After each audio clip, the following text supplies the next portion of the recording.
Welcome to Fly Nubian Money, where we help you master your mindset and maximize your money. Today, we're talking about how right wing misinformation is being spread to Black voters through podcasts and influencers, or so the media says. And joining me today are my wonderful and powerful co queens. We have with us Miss Erica Lewis. She's the author of Faith in Transition. We have Athena Gardner. She's a CPA and founder of WeWealthWomen.com. We also have with us Dr. Charm, the wonderful Dr. Charm. She is a spiritual coach, stand-up comedian, and she just does wonderful work. Oh, she's also an author, y'all. I'm shameless plug.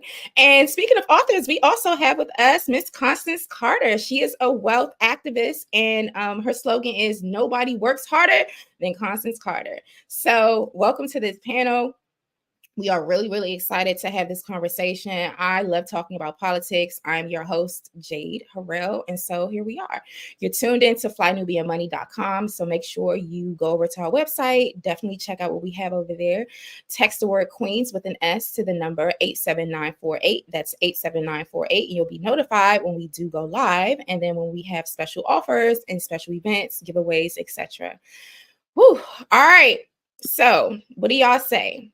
Do you believe that misinformation is being spread to Black voters via influencers? Let me hear what you have to say. Let's start with Dr. Charm.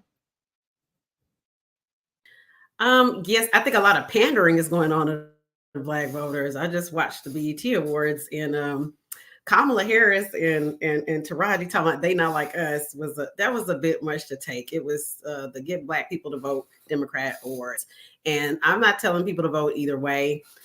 It's an election year, so everybody's pandering to the Black vote.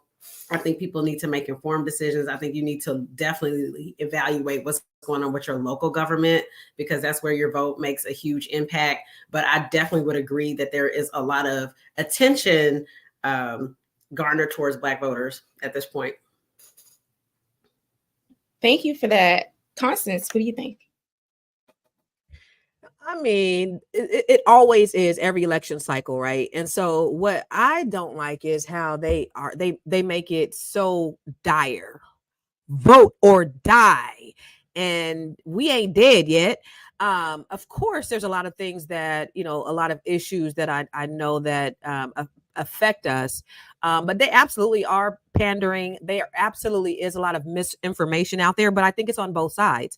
With the power of the internet, you can edit anything to say anything. And then you throw AI on top of that, and you could have Biden breakdancing and it looked absolutely real. So you just really, you don't know what's real out there, but I do believe that a lot of misinformation is fed to us. And if you only listen to the headlines, if you only listen to the sound bites, you're not going to get all the information. And so I know that it's up to us individually to really dig down and see, what really is going to affect us, like really. There are some things on both sides that I think are important, on the Democratic side and the Republican side. And so you just got to weigh, what's more valuable to you. But don't everybody who's listening stop listening to the headlines and the sound bites and really do the research for yourself. Thank you for that, Constance. Erica, have you heard specific examples of any misinformation targeted towards Black voters? There's just a lot going on. To say misinformation, I think there's a lot of misleading. I think that people know that the Black vote, anything dealing with Black America, is powerful because we have power. We have strength in numbers. And I just don't think that we realize the influence and the power that we have.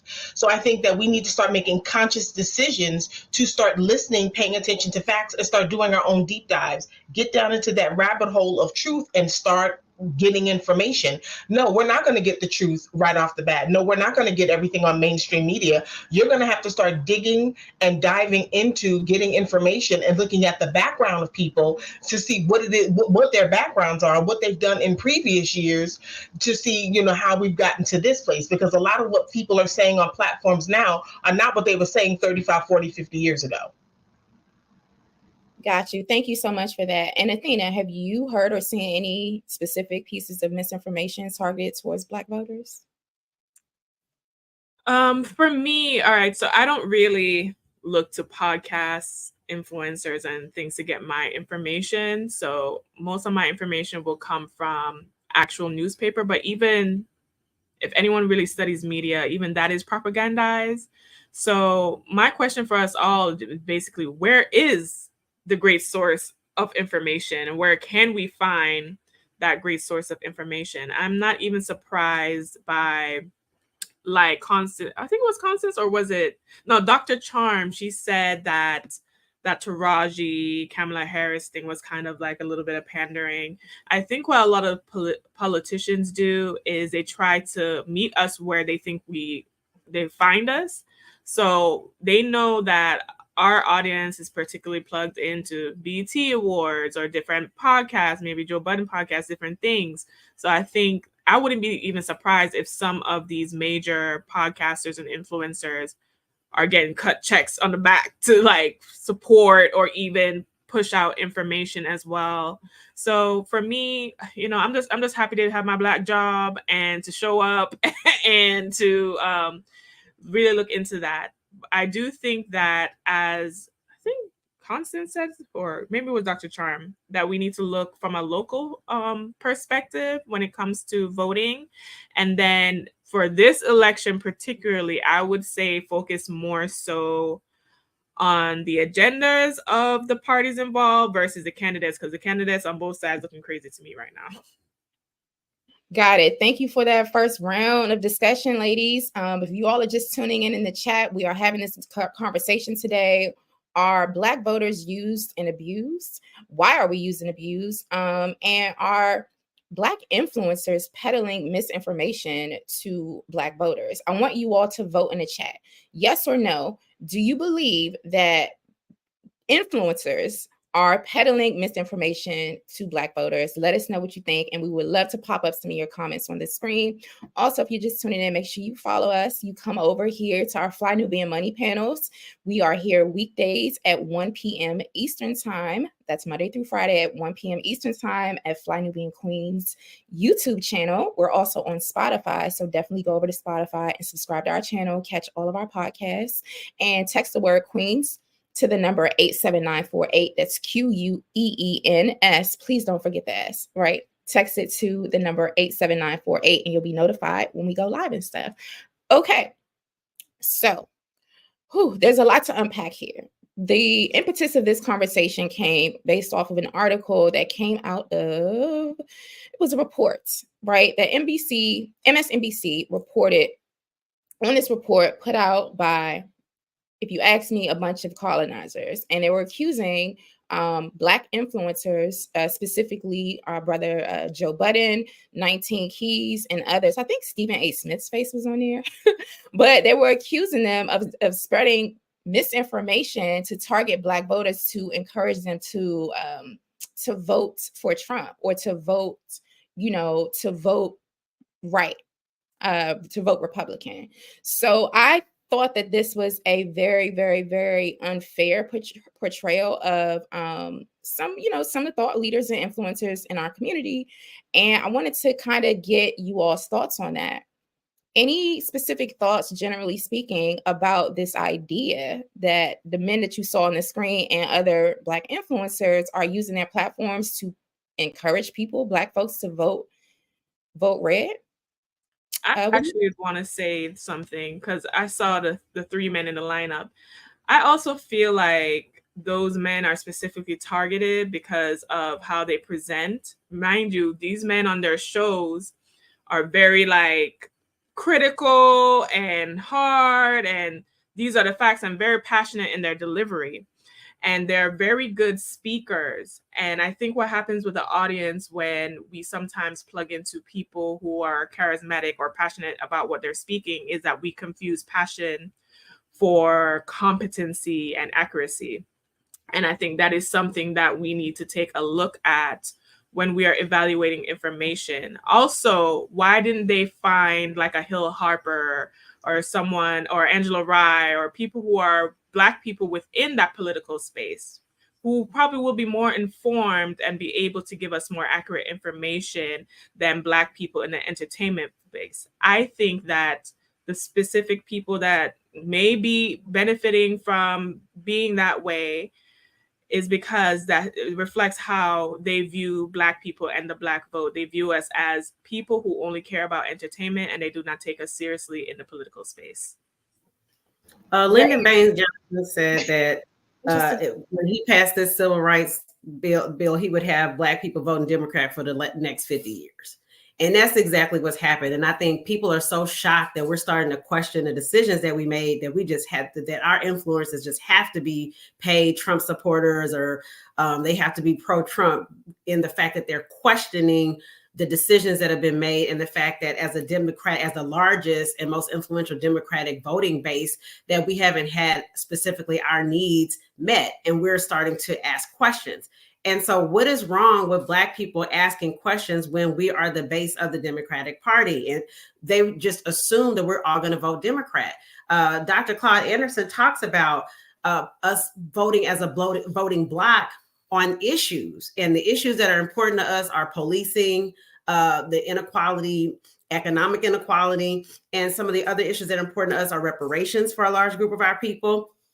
There are a lot of issues that are important to Black people, and we need to have these issues catered to in exchange for our vote. It has to be in exchange. I mean, yeah, it's a transaction. It's like going to the store and buying a pair of shoes. And if I'm a size 8, right? So I have no use for a size 6.5. I'm not obligated to go into Macy's to give them my money and buy a pair of shoes that just don't fit, that I don't need, right? And whatever. So it's transactional. The Black vote is up for sale, and my vote goes to the highest bidder. So I wanted to throw that out there. So thank you, Dr. Charm and Athena, for kicking us off on that. Let's go over to Erica. Any thoughts so far about this, about those men that we saw particularly targeted within that article? What are your thoughts?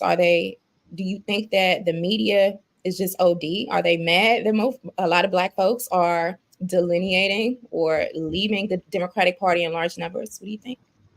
What's funny to me is if we look back at history in the 60s, how politicians were running to the church. The 60s, the 70s, and the 80s, you couldn't pull them away from the pastors in the Black church. And now they're posturing in Black media. So they've elevated themselves from the church, and now they're going to mainstream media, and then they're going to our media outlets. So I think we need to look at that. This is a pattern here. We've seen this before. It's just being presented differently. Yes, they know that the Black vote counts. What I also think is quite interesting is that those 3 men that are highlighted there, those 3 men hit a range of demographic between baby boomers, Gen X, Gen Z, millennials. Like, they cover a wide range of group. So I really think it's important to look and see, like, they're being quite strategic on how they're trying to get our attention. The BET Awards, they think all of us are watching. I mean, I didn't watch the BET Awards, not because I don't like BET, but just it's not my thing anymore. If it had been the 90s, I probably would have been face first in the screen. But I'm not in the demographic of of the young people, that I didn't know half of the people that were performing. So I think they're being very strategic, getting that 18 to 35 group to get them out there to vote in a certain way, and to kind of get their attention, to divert this way versus thinking for themselves. It is very important that we have our own information, that we get it. And then you have to make a decision based upon facts and what your needs are. Because as we sit here as 5 individual women, we can all come up with the same level of facts, but are we going to vote the same? No, because our needs are different based upon those facts. Thank you. Absolutely. Constance. I think we can pontificate ad nauseum about the issues, but the bottom line is they're all liars. Democrats, Republicans, ain't no facts. At the end of the day, they all are out for one thing, and that's themselves. When you look at what's just happened yesterday with the Supreme Court, Donald Trump isn't even in office, and look how much power he has. Like, at the end of the day, nobody is looking out for you, Black people. We got to look out for ourselves. And they're all the same face, just behind, different colors, red or blue, blood or Crip. That's what they are. They're gangbangers. That's all they are. Somebody mentioned Lyndon B. Johnson, and one of the things he said is, if you can make the lowest white man think that he's better than the best colored man, he won't even know that you're picking his pockets. In fact, give him somebody to look down on and he'll give you everything he has. It's all about the green. It's all about the money. They don't give a fuck about y'all. They don't give a fuck about us. So we have to really work together. And I'm sorry I said it, but they don't. America's fucked up. Politics are fucked up, period. We really have to just look out for ourselves. Black people, we got to practice collective economics. We have to do for ourselves. Do I believe we got to vote? Sure. But at the end of the day, they going to do what the fuck they want to do anyway, period, whether who's in office. So we can talk about it all day, but at the end of the day, they're going to do what they want to do. Ain't nothing we can do about it. We got to work together, Black people, to preserve our community, period. Well, that's a whole mic drop. That was a whole word from Constance Carter. I concur. And I also have a t-shirt on that says, I vote for me. But I am voting for Dr. Cornel West in this particular election. And I'm a strong proponent of voting locally, especially for these judges, y'all, because we see what's happening within the criminal justice system. But voting locally is very important. I want to read some stats, and then we're going to go to a video. Question came up about the percentage of Black people voting Democrat. Thank you, Dr. Trump, for raising this question too. In recent presidential elections, around 90% of Black voters have consistently supported Democratic candidates. 90%. Okay. For example, in the 2020 election, about 92% of Black voters supported Joe Biden, the Democratic candidate. The percentage of the Democratic vote made up by Black people is a substantial portion of the Democratic electorate. In the 2020 election, they comprised approximately 13% of the overall Democratic vote. This reflects, this has large implications in terms of how powerful the Black vote is in sustaining a Democratic Party that's not delivering Black policies. So with that being said, let's go to a video. We have a video that we want to show you on this topic. In the meantime, in between time, I love to see your comments coming in through the chat. Let's stick with 2024 if we can, because there is this new report out saying that tens of millions of Americans are being targeted with a ton of disinformation in online Black spaces ahead of the 2024 presidential election. It highlights 3 significant threats to Black voter engagement in November, including getting people to not care about voting or the election at all. President Biden's broken promises, real and, by the way, made up, and stoking divisions amongst Black voters via certain influencers who knowingly and unknowingly spread disinformation, like, for instance, Candace Owens, who has millions of followers on various platforms. She said blatantly inaccurate things, like, by the way, vaccines cause a, quote, explosion of childhood cancer, and that the Uvalde shooter who killed 19 children was transgender. NBC's Marquise Francis just dropped a story on NBCnews.com for us and is joining us now with more on this. Break this all down for us. Okay, she said a lot. I don't even watch that network, by the way. I don't even know where to start with that. Let me start with my sister. Let's go with Constance. What's up? What's the question? I don't even know. She said a lot just now. It was interesting. I know she brought up Candace Owens. I have my opinion. Candace Owens is peddling to whoever. Like, she was just on the chitlin circuit a couple of months ago, and then Black people was like, "Yeah, Candace Owens," and then now she back doing what she doing. And she didn't offended the Jews. Now they didn't throw her away. Like, all these people, it's all propaganda, you guys. I just need you guys to understand that we take so much stock in what these people online in the media got to say, and it's all fake. It really is. It's a lot of stuff going on in the background. And again, all I got to say is for us, because there is a real wealth gap, y'all. By the year 2053, our wealth is going to be a 0. That's what we need to be focusing on, is how do we bring our community together? How do we empower ourselves? There was actually a study in 2022 that said the median wealth of white people went up to $1.2 million while Black wealth is $200,000. They have $1 million more wealth than we got right now. Let's focus on working together. Let's focus on building ourselves, building our people, building our children. That's what I want us to focus on. I know politics are important. I know women's reproductive rights is important. I hate that they lump everybody else in with us because their issues aren't our issues. They got up there. Like, if ain't nobody talking about reparations, I ain't fucking with them. Real talk. Biden was very clear that he didn't support reparations. We still put him in office. And guess what he did? He started signing bills for everybody else. And Black people are the ones that put him in office. So, like, they not like us, y'all. They are not like us. They don't give a fuck about us. Black people got to start looking out for Black people, period. And we can't look to the politicians to do it. Thank you, Listen, Erica. I almost wanted to shake my tambourine on that. I saw that, but I want to go to Erica because I saw Erica like jump out her chair. So let's. I just want to take up a love offering for Candace. Let's pass the plate. I just want to take up a love offering. Listen, let me just say that Candace is on my shit list because that whole disgusting documentary on George Floyd with all of this. I'm sorry, not Candace. I'm sorry, Constance, my sister here. Oh, okay. My apologies. I got my C's mixed up. Everybody always call me Candace. Don't even worry about it. I knew what you was talking about, girl.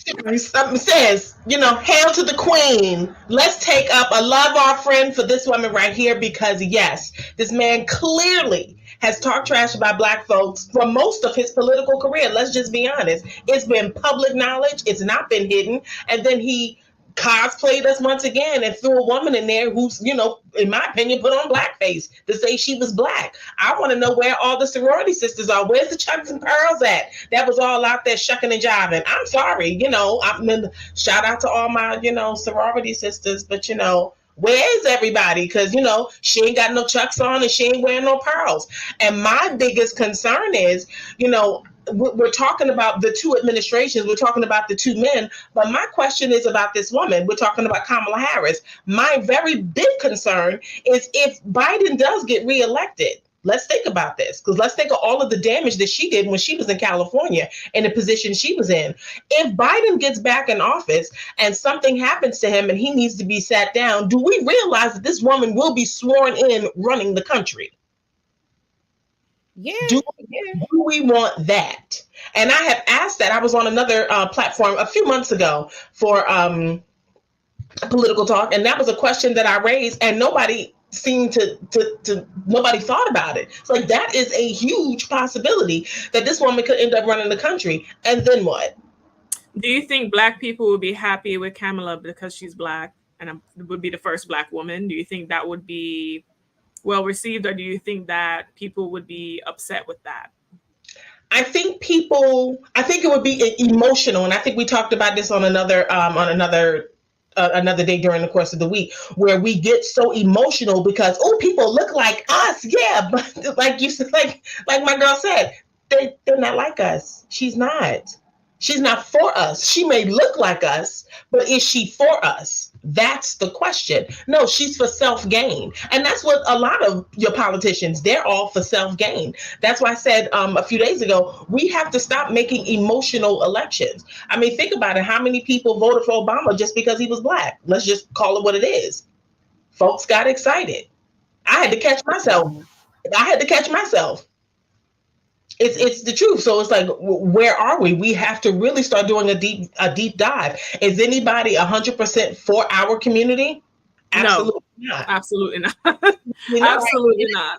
Athena, I wanted to ask you about the impact of misinformation. How does that affect the financial decision making of Black voters? Like, what have you seen? What are some of the trends? And I know that you're a CPA, so. I think that, and I'm glad that you asked me this question. I think that historically, right, we have always voted the Democratic Party because they have marketed themselves to be the party that are more concerned with the issues that involve us. And I think now the Black voter, or what I've seen from people, is that they're starting to question if that should be the move that they're making. And I find a lot of people have these conflicts, whether, okay, I don't necessarily like what the Democratic Party is doing, but I don't necessarily like Trump because he's, racist, or he's talking about black job or whatever. So who's the person that I'm supposed to vote for? Another thing that I find is, in general, I mean, a lot of us on the panel are very educated in, Black history and Black affairs and everything like that. But honestly, the average Black person has a very limited scope of Black history. Most of the history that we understand is at slavery and then onward. We don't know prior, or we don't know what to do. So I think most of the struggle that we're going to be facing as a group is to just decide, okay, what should be our plan? What are the things that we should vote for? Is it reparations? And if so, what kind of reparations? So what I would like to give to the audience today is some reference to book material. I know Dr. Charm and Constance referenced, but Dr. Claude Anderson has a book called Powernomics. On chapter 7, it goes into group politics. Powernomics is a book that has laid out a plan for Black America and our wealth and how to advance. We do not need to rewrite, everything. We don't need to reinvent the wheel. Dr. Claude Anderson already laid out an agenda that would advance us. Unfortunately, it's been very difficult to implement this agenda. However, if you are someone who wants to advance our wealth, bridge the wealth gap, like Constance said, and also advance our agenda and just get a general understanding, this is a great book to have. I think it's on blackfinancialliteracystore.com. I encourage everyone to read that, because I think part of our issue, to not fully blame it on the politicians and the influencers, we have not come together as a group and decided what it is we're going to push for. We're very much divided. And even though, Black people are not a monolith, when it comes to the political game, it's very much group economics, group policy, and we need to just hone in on that. And I think what Dr. Claude Anderson has laid out in this book will advance us in that way. Thank you. Yeah. And thank you for bringing that up, because I was definitely going to circle back to, Dr. Charm on this topic. Which strategies do you think, Dr. Charm, can Black voters use to verify information and make informed financial decisions? I definitely, believe doing a cursory Google search in your area is important. Focusing on what are the stats in what's important to you. So looking at police brutality, looking at the judges in your local area. Like, they have, a lot of people don't know that, like, your local bar association, when you're looking at your judges, they have you can look at who is recommended and looking at some of their case histories. That's one of the things I started doing when I wanted to become a more informed voter, because I was Democrat and just voting Democrat down the line. And I started to kind of actually just look up these judges and look at what are their histories. Like, for instance, this whole thing with the Young Thug case here in Atlanta, the Judge Glanville actually recused himself because he had secret communications with the prosecutors. And so you're looking at some of these cases and things, and this becomes grounds for some of these judges to be recalled from their positions. So I'm more about looking at local things. Also, just looking at what your candidate, who are the candidates, and looking at some of the things that they've actually said in the media. Looking at the debates. I think debates are important because it does get their opinion on specific issues. So I think with all those things, that you can become more informed. Thank you so much. If you all are just tuning in, you're tuned in right here at Fly Nubian Money. And we're here weekdays at 1 p.m. Eastern time. And today we're having this conversation about Black voters being targeted with misinformation. Definitely text the word Queens, that's QUEENS, to the number 87948. That's 87948. And don't forget that Fly Nubian Money is now on Spotify. So tune in to Spotify as well to check us out. So I have a couple comments. Thank you for bringing up all of those strategies, Dr. Charm. One of the things I did is I always talk about serving on the county committee when I lived in Brooklyn, New York, for the Democratic Party. And I represented the constituents literally around, like, in my neighborhood. So I had to go through the Board of Elections, have people vote for me, canvass in the whole 9 yards. And I served 2 terms before, leaving the state of New York. And the most satisfying part of that experience was being able to see every single candidate that wanted to run on any ballot for any race as a Democrat. They had to come through the county committee and get the endorsement of the committee. So we had to vote on these people, and we actually got to look at judges.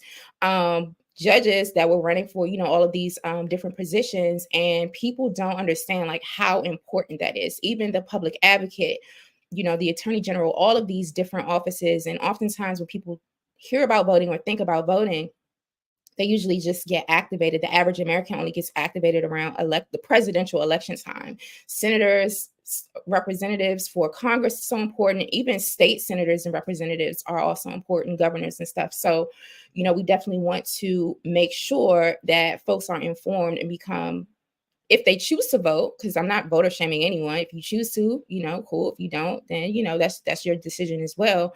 But just being active and looking at those offices as well. The other thing too about misinformation, this topic is a very interesting topic. I just think that this is more left-wing propaganda. And I'm talking about this MSNBC article in particular that is really targeting many Black influencers, particularly Black men that do have opinions, because we actually do get to think for ourselves. And when we see inconsistencies that are being peddled out in the media, like, we reserve the right to speak up against those things. Like, during the Rona, during the pandemic, there was a lot going on. There was a lot of misinformation coming out of very, very high offices, right? And there were policies and people were targeting on social media, etc. And you fast forward years, down the line, a lot of that information that was being put out by influencers such as my brother Riza Islam, that information turned out to be true, right? But they were named disinformation. There was a whole disinformation dozen, and their names were published on the White House's website. So it's a fine line between, determining what is information and what is disinformation. And what I'm seeing oftentimes is more disinformation coming out from mainstream news media outlets than there are from influencers. But hey, that's just my opinion. Anybody want to chime in on it? Feel free to come off your mic. I'm glad that you mentioned Riza Islam, because I remember he was very, especially during COVID, he was very much so giving really good and accurate information. And I think he had to they took off his Instagram page. Like, he was definitely targeted. So what does that mean? That means even if you're a person who is standing on truth and on business, that you will definitely pay a price for that. So what is the incentive for people to really do that at the end of the day, right? To fall on the sword and take on those risks. And that's why we're having such a problem with people having these political talks or these stances, or trying to get maybe even information that's not even common, right, to the forefront for us to consider. Because what we know from history is anything that is advancing Black people in any way will be targeted for destruction, will be sabotaged in some way, will be undone in some way. There is efforts being made. What I will say for people who are looking at this election, or just any political anything, is to understand that the people at the head of these parties or these candidates are pretty much so figureheads in a lot of their roles. A lot of their roles are mostly titular roles. What we need to understand is that there's a funnel and a hierarchy of that. You might see the president. Behind it is a whole government body, which we understand government means governing your mental, governing how you think. And behind that are lobbyists representing companies, representing corporations, representing rich families. So really, it doesn't matter who is sitting on this seat. Now, I'm not saying for people not to vote. What I'm saying is that, similar to what Constance was pushing, is that we need to, regardless whoever is sitting on that seat, come up with our plan for what we are going to do. Got you. Thank you so much.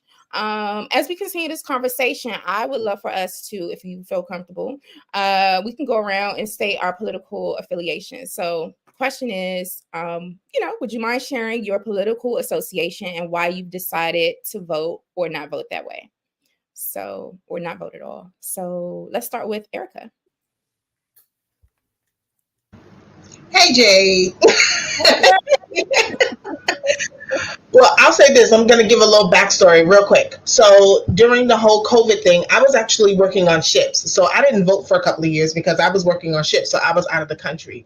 And it gave me the opportunity to actually sit back and look and see what was going on from a broader scope because I was not in the country. Then when COVID happened, I just so happened to be working mid-contract and was stuck at sea for 55 days. So I really had time to sit and think. So I changed my, I had grown up, Democratic. I'd grown up Democratic my entire life because my whole family was. And when I registered to vote in high school, that's what they said you had to do. So that's what I did. I have since switched over to Republican. I have.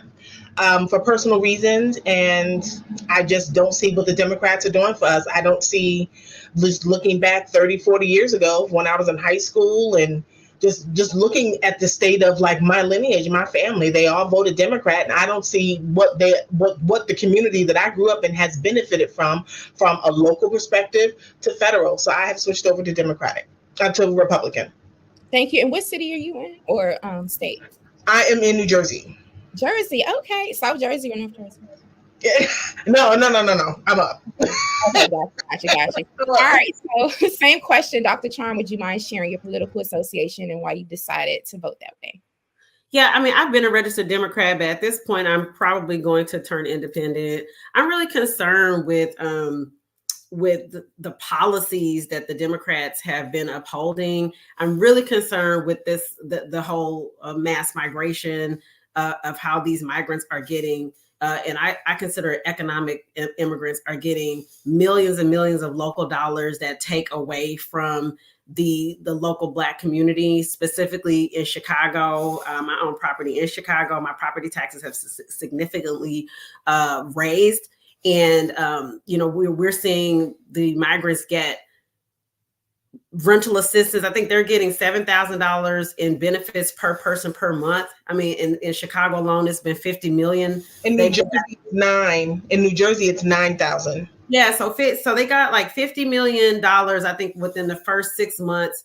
And we're literally seeing services that were denied to Black homeless people, such as warming buses, being able to sleep at the police station. There's a local activist in Chicago, Inglewood Barbie, who posts on Instagram and really goes out there, and she actually feeds the homeless from February all the way till April in Chicago. And she's they basically kicked, she calls them the Friends. They kicked them out of the police stations in Chicago when it got really cold on those nights where they can sleep at 51st and Wentworth. And then we see the migrants get warming buses. So I have an issue with non-citizens getting benefits that citizens aren't getting, and it's to our detriment. And so we have to really be savvy about who is going to do something for us. And at this point, I'm probably leaving the Democratic Party. I haven't decided, but I'm definitely not going to continue to support these policies that are detrimental to Black people. Thank you so much. Constance? So yeah, I definitely left the Democratic Party. I'm an independent. I didn't even know. I had totally forgot when I registered to vote when I moved out here, because I was trying to vote for Angela Alsobrooks, and I couldn't even vote for her in the primaries. So I was like, oh shit, I forgot. I couldn't even vote Democrat. But anyway, let me just say this: I love Black people. I hella love Black. I'm from the Bay. We use it or hella. I hella love Black people. I do. And Forex. I just want to say Forex. The comments he's making is so on point. We need to be so cold as a people that we don't give a fuck about who's in office. Do you ever see the Asian people pontificating on who's in office? They're so insulated because they work together, because the wealth stays in their community, because they are building wealth together, is that they don't even care about who's in office because it doesn't affect them.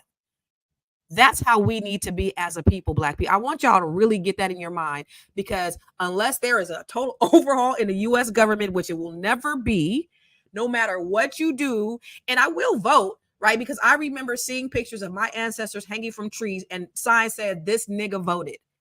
So I will vote just on that alone. I might leave it blank for who I vote for president, because I did that last election. I ain't even gonna front. I didn't vote for either one because I didn't think either one was good. But we just need to be so insulated as a community that it doesn't affect us. Now, he also talked about the social engineering that's happened to Black people over the years. 100%. Since we've landed on this soil, we've been oppressed. We've had redlining, predatory lending, Jim Crow, all of the things that held us back as Black people. So for us to be where we are, and as accelerated as we are, because I want to give us props, Black people. Wealth in this country is built through real estate. That's the number one way to wealth. And 43% of us are homeowners, are real estate investors, or have real estate.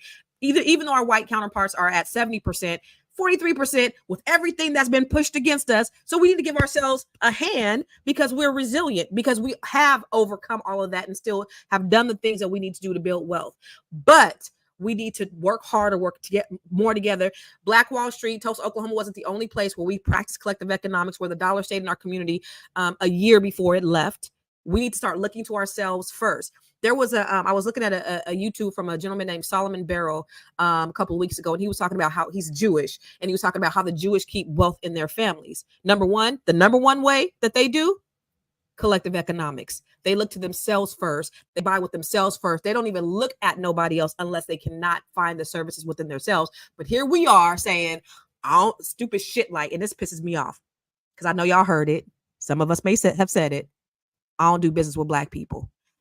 Girl, yes. I just want to slap the shit out of people when they say stupid shit like that, because they have already brainwashed you. They're not going to do business with us. So if they not going to do business with us and we ain't going to do business with us, who the hell going to do business with us? And so we got to get out of that mindset. Even if a Black person messes up, you'll give an Asian, you'll go to a Chinese restaurant over and over and over again, allow them to give you bad service and everything else, but you ain't gonna go to that soul food restaurant no more because old girl then rolled her eyes at you and had an attitude. So we have to change our thinking and how we've been brainwashed over the years with this social engineering, and we got to look to ourselves first. So yeah, I'm an independent, and I don't know what I'm gonna do come voting time, but that's where I'm at. I love y'all. Thank you. We love you too. Athena, what is your political affiliation and why do you vote that way? And then I have a follow-up question for you. I'm independent. My vote is for sale. So you're registered independent? Yes. Have you always been? No. I think previously I was Democratic, but that was like definitely when Trump and Biden was running the first time around. I was definitely I was Democratic at that point, registered, but I didn't vote for them. I didn't vote for either of them at that time. My follow-up question was based off of something that Constance just said about the Jewish dollar. I don't know the stats, so I'm wondering if you know the stats, Athena. I think they were saying something like on average the Jewish dollar remains in the Jewish community and circulates like 30 times before it leaves the community. Do you know on average like how long the Black dollar stays within the Black community before it circulates out of the 6 hours. 6 hours. Okay. Wow, did y'all catch that, chat? 6 hours in comparison. I was even a lot of my care providers and stuff. If I can support a Black business, I will. If I can support a Black business, I will. I think that as someone who's also in business and understand the challenges that Black business owners face, sometimes some of the issues that we might come across is because of lack of education or a lack of resources or an understanding of customer service. I think that customer service thing is 100% an issue that we need to address. But I don't think that we should just write off Black businesses if they make a mistake, when similarly as discussed, all these other businesses do all kind of craziness and we still signing up. Starbucks done put 50 million racist ads and we still buying a drink. Well, I'm not, but things like that. Got you. Well, I mean, I personally, I don't know. I don't have an issue with customer service when I go to Black establishments. But maybe it's just because, the establishments I go to or what my expectation is, but I literally, I don't, for me, that's not an issue. But I don't know how y'all feel about that. But people have a bad day. At the end of the day, I want to put the money back into my brothers and sisters' pockets. Now, you all said that the Black dollar stays within the Black community or circulates within the Black community for 6 hours and before it leaves out. And I saw something just now that said 13 seconds. Either way, wow. Right? On average, how long is the Asian dollar staying within the Black community? How long is the Jewish dollar staying within the Jewish community? In comparison to 13 seconds or 6 hours. I just think that's... And Asians have the lowest voting rate of any group. Yes, ma'am, they do. Talk about it. You want to add some more to that, Dr. Charm? I just think it's about respect and political power, and voting does not equivocate to political power. As I mentioned, that the Asians have the lowest voter rate of any group, but yet we just, as soon as Biden got in office, we had to stop Asian hate movement and a Asian hate crime bill. So again, it's about power. Back to Dr. Anderson. Power. I never see no Asian hate though. We're like, just a couple of incidences happened. Now we got to propose bills and shit. This is crazy. But we've been facing 400 years of discrimination and murder and brutality. And let's talk about that. Let's talk about it. Why do you think we cannot get reparations? Because we don't have wealth power. We don't have economic power. They do. It's all about the money, y'all. They use race to divide us. But it's all about the dollar, and the dollar gives you power, and that's it.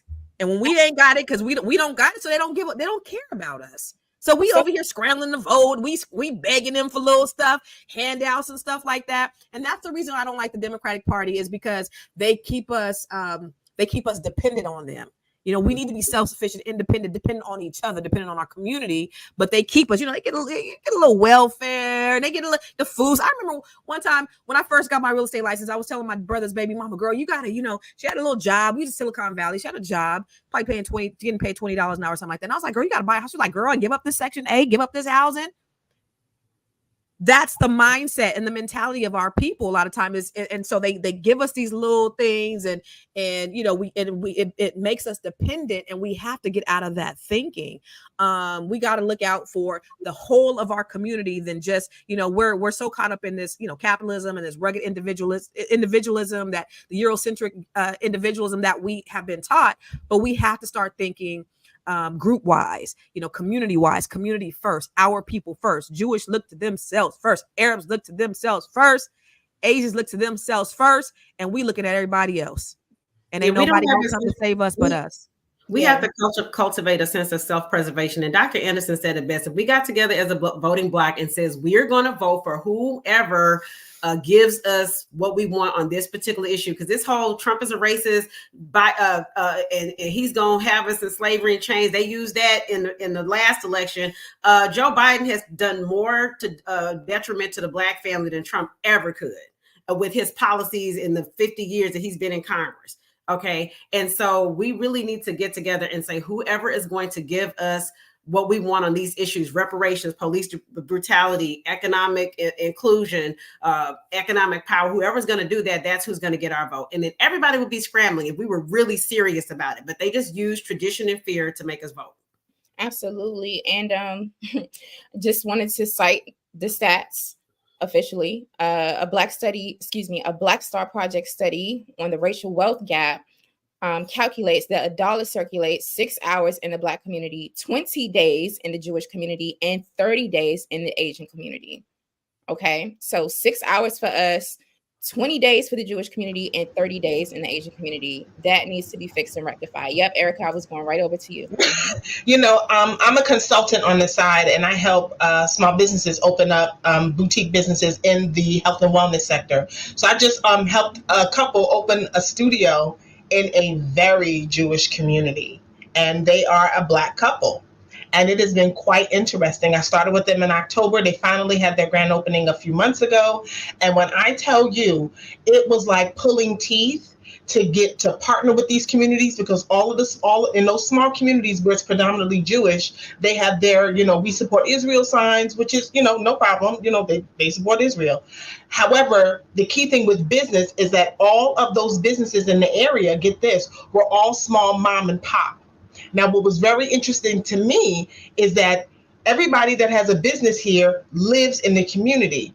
These folks that I'm working with, they opened a franchise, which is a large conglomerate. And when I tell you that this community was not feeling that at all in the beginning, they didn't want to hear it. And it had nothing to do with complexion. It had nothing to do with that. It was the fact that this is a large corporation and we support our own. They wanted to keep their money in their community. They were not letting their money come out. What I also find interesting is that in the area, now that they're starting to get a little bit of a buzz and a brand name. What I do find interesting is that there is a predominantly large Asian community that has now come out. But why is that? We hired an Asian employee. So you get to really see the dynamics in this area as to how, everybody views money. Yeah, they want to keep their money in their community. And guess what? They do. Thank you for that, Erica. And I have a follow-up question for you as well. How can the Black community mobilize like the LGBTQIA plus community? Because they obviously have a lot of traction. They seem to be very organized and well-resourced.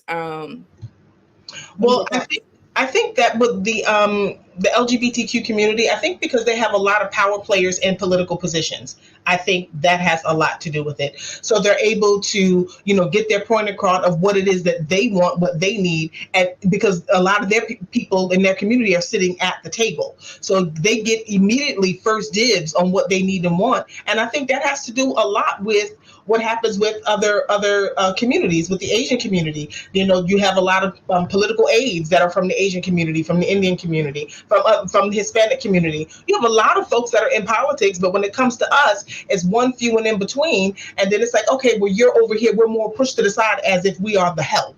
So I think it's because we really just don't have key players that are sitting at the table. And if we do, they're not in a position, or they're afraid to take position to say, hey, I need to represent my people, for fear of kickback or whatever's going to happen to them. Erica, can I just say that fear, we let everybody in on our issues. They don't. We let the black and brown. When we say black, we got to say brown. When we say black, we got to say people of color. We got to include the LGBT. Let's stand on black issues. We got black issues that nobody else has. We've Yes. been here longer than anybody else has. We've been dealing with some things that nobody else deals with, but yet we got to throw everybody in our issues just to accept it, and it waters down our issues. Civil rights was built for us, for our issues, but everybody is using civil rights for what it is that they need, and they're getting it. But civil rights, so it's like, we can't win, but we marched, bled, and died and fought for it, but we can't use it. So I have a question for the panel. Do we look like beggars? Like, do we look like we're begging for them to respect our vote, begging for them to respect our group? Should we just be like, F everybody and just mobilize? Like, what? I'm gonna let Constance answer that question, because I think she spoke to that earlier. Go ahead, Constance. No, I don't think it's begging. I think we have rights. We have rights, right? We deserve certain things, but number one, I say, beyond the voting and asking and begging and everything else that you're saying that we do, we got to come together, because that's going to be the most effective thing. Just like you said, I didn't even know that the Asians voted the least, but it makes sense, because their wealth is probably 10 times more than ours. So they're not affected by these policies that are put in place. They're not affected by the discrimination and the affirmative action that was taken away. They're getting all of the benefits that, just like Erica said, we fought for. So no, we got to take our rightful places. It's ours. We are owed what we're owed. We are owed 100% reparations. That's ours. We were supposed to get that 40 acres and a mule.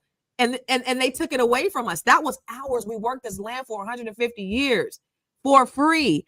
And then white people came over and they got land for free. They got homesteaded land, millions of acres for land for free.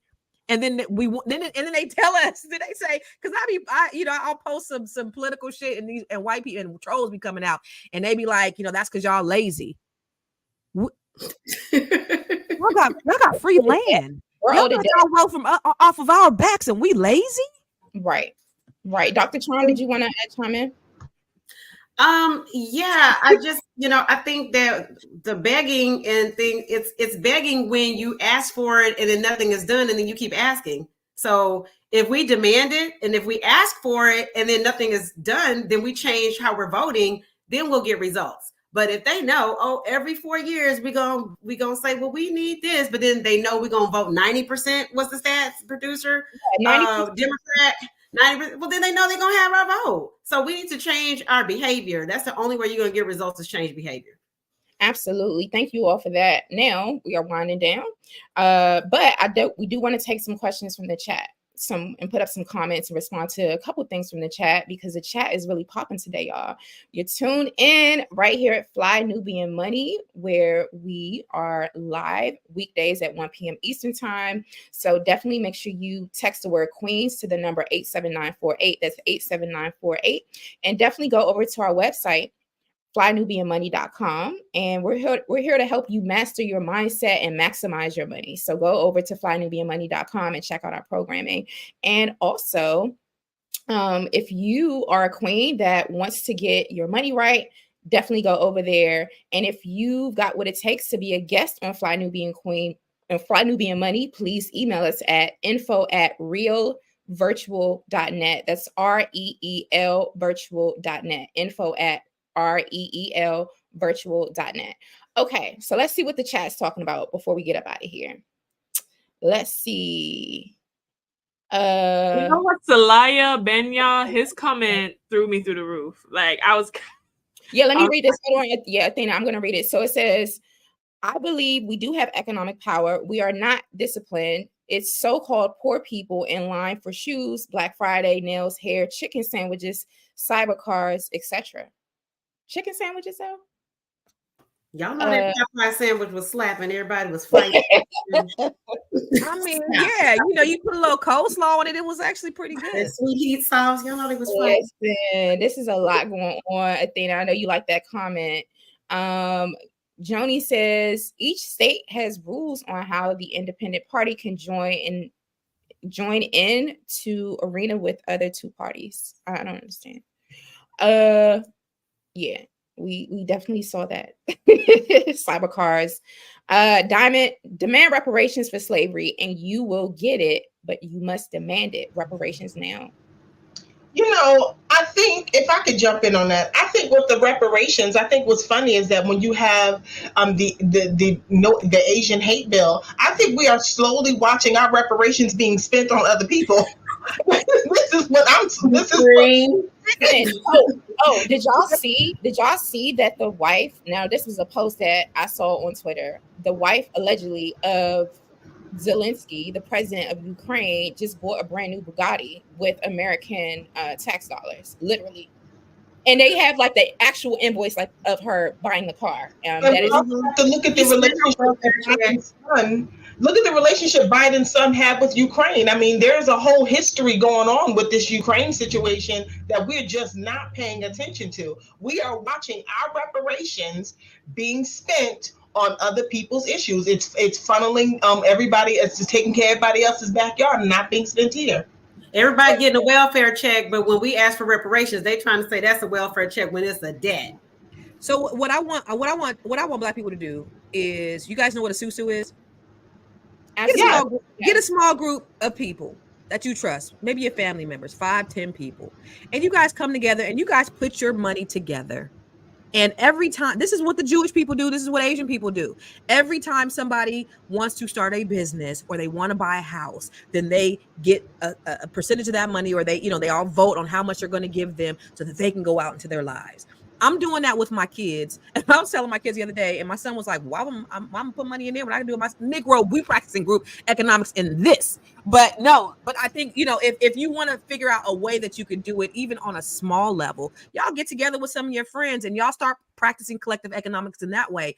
Barry Gordy, I went to Motown a couple months ago. I went to and the way he started Motown, it was they were very advanced. His parents were business owners, and what they used to do as a family is they would put money in a pot. They would put a certain percentage of their paychecks in a pot, and every time somebody wanted to do something, they would give them money to go out and do it. So how he started Motown is everybody was putting a certain amount in the pot, and he said, hey, I need $1,000, and they all voted. They said, we'll give you $800, and Motown was started on this idea, this collective economics within their family of $800, and now the rest is history. So something small like that we can do as Black people ourselves to start creating generational wealth. Thank you so much. So we are this is a very fruitful conversation, a very lively conversation, and I'm just so grateful to be here with you, powerful powerful queens. So let's go around. We're going to start with Dr. Charm. Let us know your final thoughts on today's conversation, any takeaways you have, as well as where we can find you and support your work. Look, we got to change this behavior that we've been engaging in. Lyndon Baines Johnson was prophetic. He had Black people voting for 50 years, and we really haven't had significant policy since getting the Civil Rights Act signed into order, which everybody has benefited from, in addition to us. But it seems like everybody is utilizing it for their benefit to our detriment. So we have got to change behavior. You all can find me on IG at CharmGirl77. I have a stand-up show this weekend, a clean comedy brunch Sunday at Atlanta Comedy Theater for our Atlanta folks, 2 p.m. Y'all can go to my Instagram for tickets. And then for anybody wanting spiritual readings, mediumship or tarot, you got my number there, 404-832-5179. Excellent. Thank you so much. Erica? Oh, that was quick. I was so engulfed in what she was saying. I'm like, I want to go to the show, but I'm not in the A. Girl, have a great show. Everybody, like I said, we are in a critical time. Things are changing all around us. We just need to be more cognizant and aware as to what we need as a people, where we desire to go as a people. We're going to look up in the next 50 years are going to be upon us, and we need to have a difference between the last 50 years.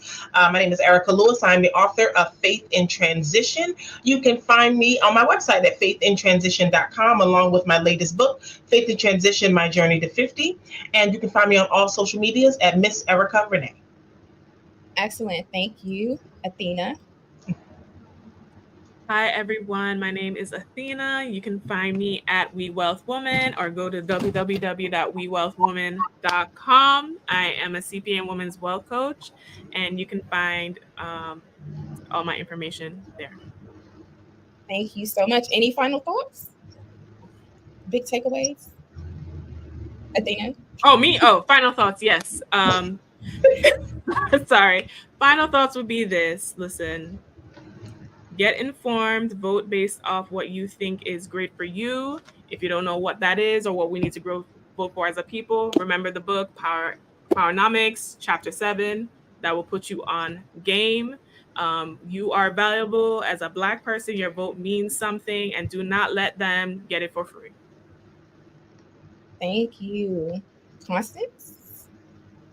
So I just want to say, y'all know, if it's not apparent yet, I love Black people, and I just want the best for us. I know when I was in high school and I was the president of the BSU, and we had a grade deficiency. I was trying to close the grade gap for Black people because we had a D- in my school district, and so I've always been about closing that gap, for the deficiencies that have been put upon us. Like it didn't happen to us by happenstance. This was social engineering, as Forex Training video said.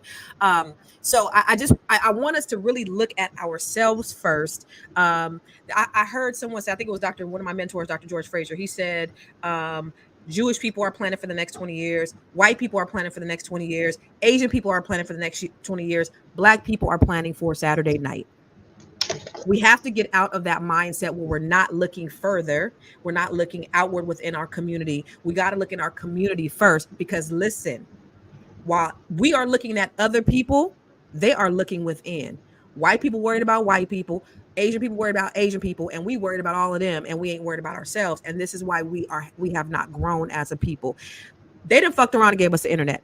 We have all that we need. We have more power in the palm of our hands than when they put the man on the moon. So you have access to the information out there. So I want you to get that information. I want you to start implementing and utilizing it, and understand that we need to save ourselves first. And so no politician is going to do anything for you. Yes, vote. Yes, go out there in droves and do what you got to do. But look to us first. Look to Black people first. Start doing business with us. Period. It's all about the dollar. It's more about the dollar than it is about the color. But we got to look to our community first. You can find me. You can see me on everywhere. I am Constance Carter. You guys follow me on Facebook. Follow me on Instagram, on YouTube. Please, please, please. But I love y'all. I love Black people for real in real life. Oh, I work with Black women. I coach Black women from all over the country on how we can increase our net worth to over $1 million. That's my goal. It's my heart. It's my passion. Excellent. Thank you. Thank you. I am Jade Harrell. I am an educator, organizer, activist, consultant in education, media, and politics. I'm really grateful to have been a part of this conversation today. This is my final words. I'm going to read a message from earntheblackvote.net. It says, tell President Joe Biden, Black voters hold the key to the Democratic Party's success in 2024. The Black electorate also wants to win in 2024. The only action the president can take to excite the Black base and reverse the defection of 2.9 million Black voters who disapprove of the president is to establish a reparations commission via executive order now. Okay, the message is simple. So, yes, my vote is for sale. I am a registered independent, very, very proud of it. I'm really excited that, yeah, I got off the Democratic plantation, and you can too. Make sure you know that voting is transactional. So with that, I want to thank everyone for tuning in to Fly Nubian Money. We are here again weekdays at 1 p.m. Eastern time. We had an all-star panel today. We have all-star panels every day. So make sure y'all come on over and check us out. Definitely text the word Queens to the number 87948. That's 87948. And follow us on Spotify. So thank you, Erica. Thank you, Athena. Thank you, Dr. Charm. And thank you, Constance. Thank you, chat. We will continue to build on all things politics because this is a very, very tumultuous election season. And it's a tumultuous 2024. I think we should get Dr. Charm to come back on and just really tell us what's going on astrologically and spiritually speaking, because I think people are just tripping. The world is tripping right now, but we're going to continue to have these conversations on politics. But thank you all so much and have a blessed day. Take care.